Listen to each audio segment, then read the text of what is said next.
Hello friends, welcome to Bright Words Academy. So friends, आज की video में हम लोग एलटी मेंस में रोमांटिसिज्म को देखेंगे। ओके, इसके पहले हमने मेटाफिजिकल पोइट्री के क्वेश्चन के थ्रू हमने इसके पैटर्न को डिस्कस किया था। या आई थिंक आपको समझ में आ गया होगा कि इस पैटर्न में आपको क्वेश्चन लिखने होंगे। क्या था, हमने बताया था इंट्रोडक्शन प्लस आपका बॉडी का स्ट्रक्चर रहेगा, फिर आपका कंक्लूजन रहेगा। बॉडी के पार्ट में ही आपको आपकी प्रेजेंटेशन है वो दिखानी होगी। बॉडी के पार्ट में आपको पॉइंट टू पॉइंट पूरा डिस्कस करना होगा, एक्सप्रेस करना होगा, एंड वहाँ पे ही आपको एग्जाम्पल्स के थ्रू अपनी राइटिंग की स्किल को दिखाना होगा। वहीं से आपको नंबर भी ऑब्टेन होंगे। इसी पैटर्न को फॉलो करते हुए आज हम लोग रोमांटिसिज्म को डिस्कस करेंगे। ओके, इस क्वेश्चन को हमने लिया है वही पैटर्न के थ्रू इस क्वेश्चन को भी हम देखेंगे। क्वेश्चंस को कई बार देखिए और उसको लिखने की स्किल में अपनी में डालिए।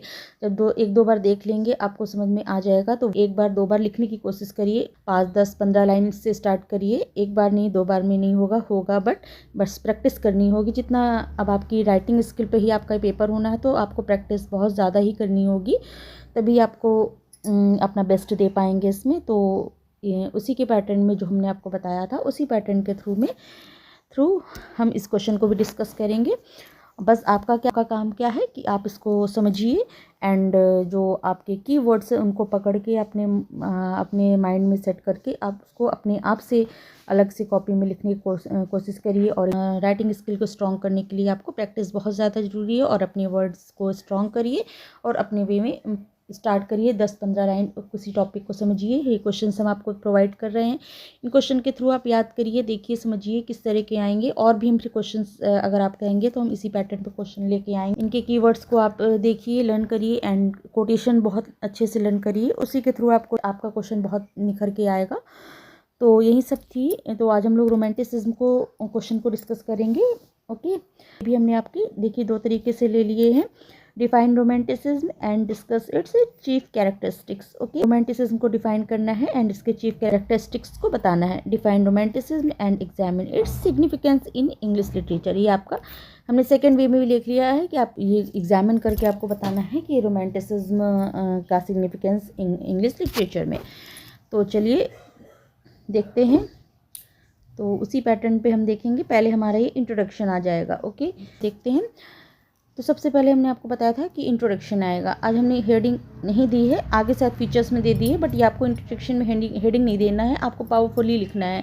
2 मेथड में बताया था, आप वो अंडरलाइन कर लीजिए, हाईलाइट कर लीजिए, उससे आपको टाइम सेव होगा। फर्स्ट ऑफ ऑल ये आपका इंट्रोडक्शन आ जाएगा। Romanticism was a literary movement of the late 18th and early 19th century. Okay, developed as a reaction against new classicism and the industrial revolution. तो romanticism जो है वो आपका एक लिटरेरी मूवमेंट है। ये जो मूवमेंट है वो न्यू क्लासिसिज्म, जो रूल्स और रीजन फॉर्मेलिटी पर डिपेंड था, and industrial revolution, mechanical life हो गई, के रिएक्शन में विकसित हुआ है। Developed as a reaction against new classicism. किसके अगेंस्ट ये डेवलप हुआ है? न्यू क्लासिसिज्म के।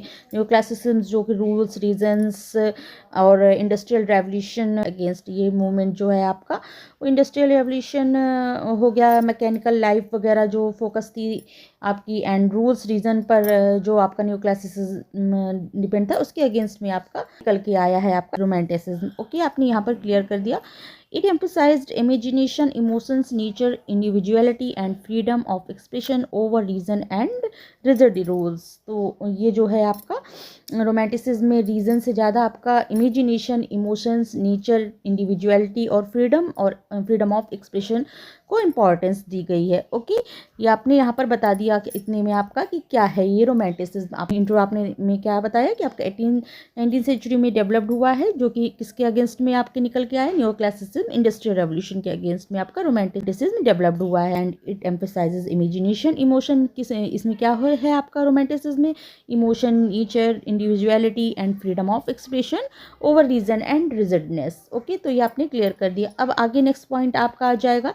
पॉइंट टू पॉइंट लिखने की कोशिश करिए, जितना है उसी स्पेस में। एक तो आपको लिमिट है आपकी वर्ड की, तो उसी लिमिट में आपको लिखना है। तो पॉइंट टू पॉइंट लिखना बहुत ज़्यादा ज़रूरी है, इसीलिए कहते हैं इसको प्रैक्टिस आप जरूर करिए। प्रैक्टिस आप 1-2 बार क्लासेस देखिए, पढ़िए उस चीज़ को, जब पढ़ लेंगे पढ़ने के बाद आपको माइंड में सेट हो जाएगा तो अपने वर्ड से लिखने की कोशिश करिए, तो ये स्किल डेवलप हो जाएगी राइटिंग की। ये बहुत कठिन नहीं है, बस प्रैक्टिस की ज़रूरत है। ओके, तो जितना प्रैक्टिस करेंगे उतना ही अच्छा आप कर पाएंगे। ओके, चलिए नेक्स्ट पॉइंट आपका क्या आ जाएगा। William Wordsworth, S T. Coleridge, P B. Shelley, John Keats and Lord Byron are the major romantic poets. आपने यहाँ पर बता दिया, यहाँ पर आपने मेजर रोमांटिक पोएट डिस्कस किए। कौन है आपके?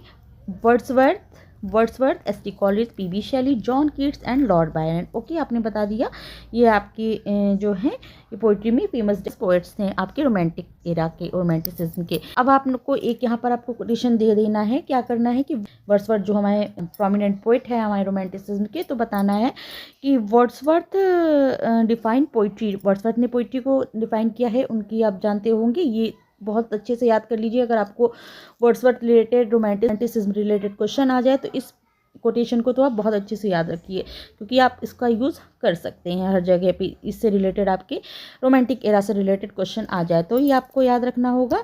क्या है? The spontaneous overflow of powerful feelings recollected in tranquillity.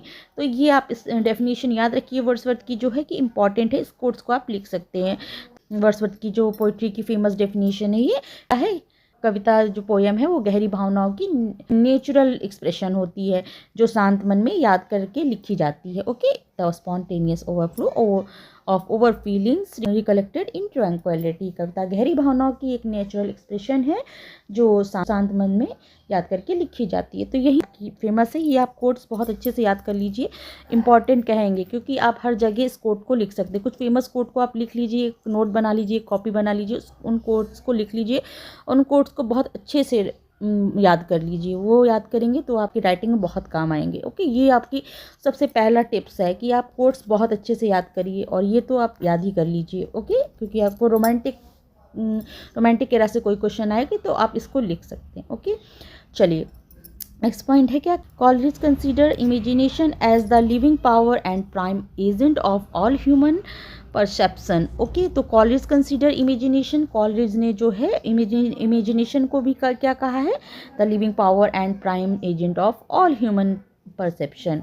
तो यानी इमेजिनेशन ही पोइट्री की आत्मा है। कॉलरिज ने क्या कहा है? इमेजिनेशन के लिए क्या कहा है? इमेजिनेशन ही पोइट्री की आत्मा है, the living power of prime agent of human perception. Okay, तो ये आप लर्न करके कोट्स रख सकते हैं। ओके, अब नेक्स्ट पॉइंट हमारा आ जाता है। अभी ये हमने इंट्रो में आपको बता दिया रोमांटिसिज्म के विषय में, उनके चीफ जो आपके पोइट्स हैं उनकी, और जो प्रोमिनेंट हमारे पोइट्स हैं उनकी पोइट्री के प्रति डिफाइन किया है, क्या बताया है। तो ये आपने कुछ पॉइंट्स आपने इंट्रो में दे दिए। अब आपका नेक्स्ट पॉइंट यहाँ से बॉडी स्ट्रक्चर शुरू हो जाएगा। ओके, मेन्स आपका क्या है? Main feature of romanticism. अब आपको मेन फीचर डिस्कस करने हैं। ऊपर कहा था ना कि मेन फीचर बताइए, तो क्वेश्चन के अकॉर्डिंग आपको सब समझ के लिखना होगा कि क्या क्वेश्चन में पूछा जा रहा है। तो मेन फीचर कैरेक्टरिस्टिक्स पूछे गए हैं, तो आपका सबसे पहला पॉइंट क्या आ जाएगा? आप इसको पैराग्राफ वाइज में भी लिख सकते हैं और ऐसे भी लिख सकते हैं। बस वर्ड का लिमिट का ध्यान रखिए कि वर्ड की लिमिट में फोकस करिएगा, गिनने मत बैठ जाइए, आपका टाइम बहुत किल होगा। तो वो आपको लिखते लिखते आपको हैबिट में पता चल जाएगा कि आपका 200 वर्ड्स कहाँ कितने पेज में आ रहा है। तो आप उसको आप उसी तरह अकॉर्डिंग माइंड में सेट कर लीजिए। मेन फीचर्स अब आ जाएगा आपको, पैराग्राफ वाइज में लिखिए और अंडरलाइन कर लीजिए, हाईलाइट कर दीजिए। ओके, तो फर्स्ट क्या है कैरेक्टरिस्टिक्स मेन हमारे रोमांटिसिज्म में? Love for nature. मेन हमारा नेचर, प्रकृति प्रेम को दिखाते हैं। तो क्या है? Nature is not merely a background but a living and spiritual presence. तो क्या है? रोमांटिक पोएट्स के लिए नेचर सिर्फ बैकग्राउंड नहीं है बल्कि एक लिविंग और स्पिरिचुअल पावर भी है। यहाँ पर आपने एक लाइन में आपने सब चीज़ बता दी, समझ लीजिए। लव ऑफ फॉर नेचर क्या होगा? Nature is not merely a background, एक बैकग्राउंड ही नहीं है कि लिविंग एंड स्पिरिचुअल प्रेजेंस। वहाँ रोमांटिक पोएट्स हैं उनके लिए नेचर बैकग्राउंड नहीं है बल्कि एक लिविंग और स्पिरिचुअल पावर है। ओके, ये आपने क्लियर बता दिया, एक ही लाइन में आपने डिफाइन कर दिया नेचर क्या था पोएट्स के लिए रोमांटिसिज्म के में। ओके, सिग्निफिकेंट पूछा गया है ऊपर, इस लाइन से क्लियर होगा कि इंग्लिश लिटरेचर में सिग्निफिकेंट पूछा गया है कि क्या है रोमांटिक इसका सिग्निफिकेंस बताना है। तो लव फॉर नेचर पोएट्स के लिए वो बैकग्राउंड नहीं बल्कि एक लिविंग स्पिरिचुअल प्रेजेंस है। ओके, नेक्स्ट है, अब देखिए एग्जाम्पल है। अब यहाँ पर हम एग्जाम्पल भी दे रहे हैं। देखिए क्या है वर्ड्सवर्थ इंटरनवे, वर्ड्सवर्थ की इंटरनवे जो दिखाती है एंड द प्रील्यूड, प्रील्यूड को भी present nature as a moral guide and healer. यहाँ पर जो वर्ड्सवर्थ की इंटरनवे और प्रील्यूड है वो यहाँ पर नेचर को ऐसे प्रेजेंट करती है जैसे एक as a moral guide and healer, healer के उसमें दिखाती है। तो यहाँ पर इससे आपको क्लियरली पता चल जाता है कि लव फॉर नेचर इसका एक मेन कैरेक्टरिस्टिक है। ओके, वर्ड्सवर्थ की इंटरनवे द प्रील्यूड में नेचर को टीचर और मॉरल गाइड और हीलर माना गया है। ओके, तो इसका एक कोटेशन भी है वर्ड्सवर्थ का है, nature never did betray the heart that loved her. Okay, तो क्या है, प्रकृति कभी भी अपने प्रेमी को धोखा नहीं देती। तो ये आपका कोट्स जैसे अपनी लव फॉर नेचर का कैरेक्टरिस्टिक दिखाना है, तो आपका ने इस कोटेशन के थ्रू आपने दिखा दिया कि हाँ समझ में आया। एग्जामिनर को पता चलना चाहिए कि आपको इसकी डीप में नॉलेज है, तो इसीलिए कह रहे कोटेशंस को बहुत ही, किस कोटेशन को किस तरह यूज़ करना है उसको आप बहुत अच्छे से ध्यान रख सकते हैं। तो इसीलिए कहते हैं कि हर वर्क को पढ़िए, तो उनके जो कुछ मेन कोटेशंस हैं उनको आप एक कॉपी में लिख लीजिए और कोटेशंस बहुत अच्छे से लर्न करिए। जो आपको लगे नहीं हमें इस क्वेश्चन को इस टॉपिक में रखना है, वो तो आप माइंड सेट करेंगे कि हमें किस तरह की किस क्वेश्चन को डिफाइन करना है। तो इसीलिए हम आपके लिए लेके आए। लास्ट वीडियो में हमने मेटाफिजिकल पोइट्री डिस्कस की थी और इसमें हम आपका रोमांटिसिज्म डिस्कस कर रहे हैं। तो इस आप चाहे तो लिख भी सकते हैं इन सब कोट्स को एक कॉपी में करके, तो आपको ध्यान भी रहेगा कि हम किस तरह कहाँ पर कोट्स यूज़ कर सकते हैं। ओके, तो आपको नोट्स तो थोड़े बनाने ही होंगे और लिखने की हैबिट बहुत ज़्यादा डालनी होगी, जो कि छुट्टी हुई है बट डालनी होगी। ओके, क्लियर हो गया फर्स्ट आपका कैरेक्टरिस्टिक्स। नेक्स्ट पॉइंट पे आ जाएंगे, इम्पॉर्टेंस ऑफ इमेजिनेशन। इमेजिनेशन की बहुत ज़्यादा इंपॉर्टेंस है, कल्पना का बहुत ज़्यादा महत्व है हमारे रोमांटिसिज्म में। ओके, तो चलिए देखिए, romantic poets placed imagination above reason. Romanticism में इमेजिनेशन को रीजन से ऊपर रखा गया है। रीजन से ऊपर किसको रखा गया है रोमांटिसिज्म में? इमेजिनेशन। क्या कहने का मतलब है कि जो पोएट है वो इमेजिनेशन के थ्रू रियलिटी जो है उससे ऊपर उठकर एक नया पोएटिक वर्ड बनाता है। ओके, क्या है रोमांटिसिज्म का एक चीफ कैरेक्टरिस्टिक समझ लीजिए, इंपॉर्टेंट ऑफ इमेजिनेशन है, जो कल्पना का महत्व दिखा रहे हैं। रीजन से ऊपर आपको इमेजिनेशन को रखा है और कवि हैं वो इमेजिनेशन के जरिए रियलिटी से ऊपर उठकर एक अपना ही नया अलग सा पोएटिक वर्ड को बनाते हैं। ओके, ये आपका एक अपने पॉइंट टू पॉइंट लिखा, एक लाइन में क्लियर कर दिया कि क्या है आपका importance of imagination. Okay, example देखिए, Coleridge, Kubla Khan and the Rhyme of the Ancient Mariner are products of creative imagination. Coleridge का आपका जो कुबला खान है, कुबला खान और the rhyme of the ancient mariner जो है इमेजिनेशन बेस्ड पोएम्स हैं आपकी। ये एग्जाम्पल आपका जो कॉलरिज का है, कॉलरिज का एग्जाम्पल जो कुबला खान है और आपका rhyme of the ancient mariner, ये क्रिएटिव इमेजिनेशन इसमें हमें दिखाई देती है। ओके, तो कॉलरिज का ही एक कोटेशन है यहाँ पर, क्या है, imagination is the shaping and modifying power. Imagination जो है वो शेप करती है, अच्छी मॉडिफाइंग करती है, पावर को बहुत ज़्यादा शेप देती है। Imagination is the modifying power. तो इस तरह आप कोटेशंस का बहुत अच्छा यूज़ कर सकते हैं। ओके, नेक्स्ट हमारा नेक्स्ट फीचर क्या है हमारे रोमांटिसिज्म का? Expression of emotions. Expressions of emotion means क्या? भावनाओं की अभिव्यक्ति करना। ओके, कैसे करते हैं चलिए देखते हैं। Romantic poetry is marked by intense personal emotions like Joy, sorrow, love and despair. तो जो रोमांटिक पोइट्री में Joy, sorrow, love, despair, hope जैसी इमोशंस ओपनली एक्सप्रेस होती हैं। यहाँ पर क्या होता है, एक्सप्रेशंस ऑफ इमोशंस में जो रोमांटिक पोइट्री होती है उसमें जो है intense personal emotion like Joy, sorrow, love and despair, ये बहुत ज़्यादा इसी पर बेस्ड होती है आपकी रोमांटिक पोइट्री, बहुत ज़्यादा एक्सप्रेस की जाती है। एग्जाम्पल देखिए, शेली का एग्जाम्पल है, ode to the West Wind expresses revolutionary zeal and longing for freedom. तो जो शैली का ode to the West Wind है उसमें आपके रेवोल्यूशन, फ्रीडम एंड चेंज की स्ट्रॉन्ग फीलिंग दिखती है आपकी। Ode to the West Wind आपने पढ़ा है जो कि इसमें भी लगा है, तो इसमें हमें ode to the West Wind में उनकी रेवोल्यूशनरी थॉट्स हैं और फ्रीडम और चेंज की स्ट्रॉन्ग फीलिंग दिखाई देती है। ओके, तो ये आपका शैली का एग्जाम्पल है।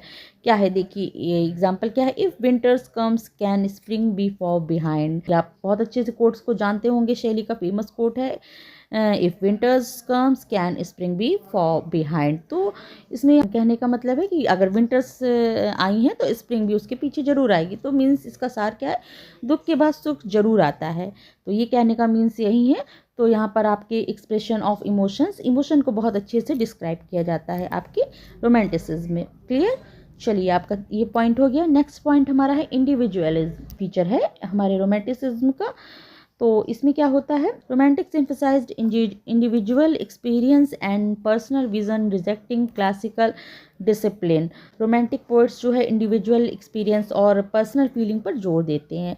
जो रोमांटिक पोइट्स होते हैं वो इंडिविजुअल एक्सपीरियंस जो होता है उनका अपना जो एक्सपीरियंस होता है और पर्सनल फीलिंग्स जो उनकी होती हैं उस पर जोर देते हैं। उन रिजेक्टिंग क्लासिकल डिसिप्लिन, उन्हें क्लासिकल पोइट्री के फिक्स रूल्स को रिजेक्ट किया है। ओके, तो ये आपका इंडिविजुअलिज्म हो गया, वहाँ पर पर्सनल फीलिंग्स और इंडिविजुअल एक्सपीरियंस को जोड़ दिया जाता है। तो ये आप इस तरह करके इंडिविजुअलिज्म फीचर्स करके एक एक करके फीचर्स दिखा सकते हैं। उसमें आपने पॉइंट टू पॉइंट लिखा एंड उसका आपने एग्जाम्पल दिया। तो यही आपका एग्जाम्पल दिया, कोट्स ऐड किया, तो यही स्ट्रक्चर रहेगा आपका मेंस में लिखने के लिए डिस्क्रिप्टिव। बस प्रैक्टिस मांगेगा, इनको देखिए, वीडियोस को देखिए, किताबों को पढ़िए, कोटेशंस को याद करिए, फिर अपने ही वर्ड से अपने नोट्स में खुद 10 15 20 25 30 लाइन लिखिए। ओके, तो यहाँ पर इसका एग्जाम्पल देख लीजिए। एग्जाम्पल में बैरन्स हीरोज, बैरन्स के जो हीरो होते हैं रिप्रेजेंट्स रेबेलियस इंडिविजुअलिटी। तो जो बैरन्स के हीरोज होते हैं वो आपके सेल्फ सेंटर्ड होते हैं। जैसे बैरन्स के जो हीरो हैं चाइल्ड हेरोल्ड है रिप्रेजेंट रेबेलियस इंडिविजुअलिटी। जो आपके बैरन के हीरोज हैं वो आपकी इंडिविजुअलिटी का प्रतीक है। बैरन्स हीरोज जो चाइल्ड हेरोल्ड है वो रेबेलियस इंडिविजुअलिटी का प्रतीक है। जो इनके हीरो होते हैं वो समाज के बनाए नियम, परंपराओं और एक सीमाओं को रिजेक्ट करते हैं। वे समाज के बीच रहते हुए भी उनसे अलग थलग आइसोलेटेड महसूस करते हैं। तो ये बायरन्स के जो हीरोज़ हैं वो बायरनिक हीरो उनको कहा जाता है। बायरनिक हीरो तो इंडिविजुअलिज्म का बहुत अच्छा प्रतीक है बायरन्स के हीरोज़। तो ये आप पॉइंट यहाँ पर आप लिख सकते हैं इसमें कि बायरन्स के हीरो काफ़ी अलग से रहते हैं, इनको बायरनिक हीरो कहते हैं। तो ये पॉइंट आप इस जगह पे इंडिविजुअलिज्म में यूज़ कर सकते हैं। कोटेशन क्या है, I stood among them but not of them. तो मैं लोगों के बीच खड़ा था लेकिन मैं उनका हिस्सा नहीं था। ये आपका बायरन कोड हो गया, जिसका बायरन का नायक जो समाज में रहते हुए भी उसके विचार, नियमों और मूल्यों को स्वीकार नहीं करते हैं, वो अकेले विद्रोही और स्वतंत्र सोच वाले व्यक्ति होते हैं। इंडिविजुअलिज्म का बहुत अच्छा एग्जाम्पल रहते हैं। इस तरह आप कोटेशंस को यूज़ कर सकते हैं। बस कोटेशंस को याद रखिए कि कोटेशन को अलग अलग वे में लिख लीजिए कॉपी में। उनको याद करना ही एक आपका याद तो आपको करना ही होगा, तभी स्किल निखर के आएगी राइटिंग की। अगर आप नहीं भी लिख सकते तो कोटेशंस का अर्थ समझ लीजिए, उनको अपने वर्ड से वर्डिंग करके लिख सकते हैं, बट कोटेशन का अलग ही असर हो जाएगा। लेकिन आप अगर नहीं समझ में आता तो आप उसको अपनी लैंग्वेज के थ्रू भी लिख सकते हैं। ओके, नेक्स्ट हमारा फीचर आ जाएगा common man and simple language. Common man and simple language. Romantic poets use simple languages and depicts rustic life and ordinary people. साधारण जीवन और सरल भाषा का यूज होता है। रोमांटिक पोट्स ऑर्डिनरी पीपल और रस्टिक लाइफ को पोइट्री का सब्जेक्ट बनाते हैं। ओके, एग्जाम्पल है Wordsworth's lyrical ballads focuses on common man in natural setting. Wordsworth का लिरिकल बैलेड जो है इसका बेस्ट एग्जाम्पल होगा आपका। जो लिरिकल बैलेड है वो फोकस किया है उन्होंने कॉमन मैन की लैंग्वेज को दिखाता है एंड नेचुरल सेटिंग दिखाई गई है लिरिकल बैलेड की। कोटेशन क्या है, the language of common man. तो जो वर्ड्सवर्थ है वो पोइट्री में रस्टिक लाइफ और ऑर्डिनरी पीपल की फीलिंग्स को अपनी नेचुरल लैंग्वेजेस में एक्सप्रेस करना चाहिए कहते हैं। ओके, कॉमन पीपल की लैंग्वेज में पोइट्री को लिखना चाहिए। तो ये आपका हो गया common man and simple language, ये आपका एक कैरेक्टरिस्टिक्स हो गया। लास्ट आपका पॉइंट हो गया रिवोल्ट अगेंस्ट ट्रेडिशन। तो romanticism rejected classical rules and celebrated freedom in art and life. तो रिवोल्ट अगेंस्ट ट्रेडिशन में परंपरा का विरोध किया गया है। रोमांटिसिज्म ने classical conventions and artificial style को रिजेक्ट किया है। क्लासिकल रूल्स हैं, क्लासिकल कन्वेंशंस हैं, उनको रिजेक्ट करते हैं and celebrated freedom in art and life.